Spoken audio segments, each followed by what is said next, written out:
Second Corinthians chapter 8.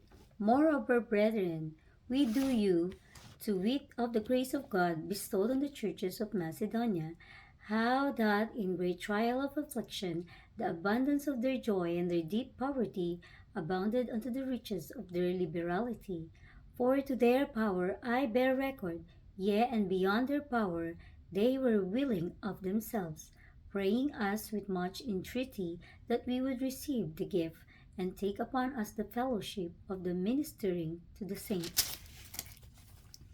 And this they did, not as we hoped, but first gave their own selves to the Lord and unto us by the will of God, insomuch that we desired Titus, that as he had begun, so he would also finish in you the same grace also.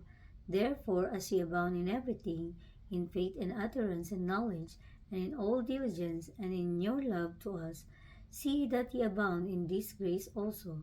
I speak not by commandment, but by occasion of the forwardness of others, and to prove the sincerity of your love. For ye know the grace of our Lord Jesus Christ, that though he was rich, yet for your sake he became poor, that ye through his poverty might be rich.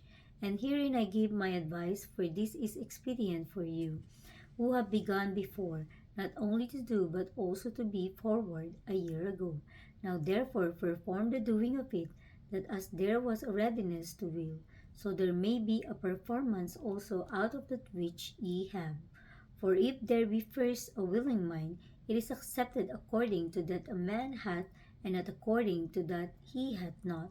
For I mean not that other men be ease, and ye burden, but by an inequality, that now at this time your abundance may be a supply for their want, that their abundance also may be a supply for your want, that there may be equality, as it is written, he that hath gathered much had nothing over, and he that had gathered little had no lack. But thanks be to God, which put the same earnest care into the heart of Titus for you.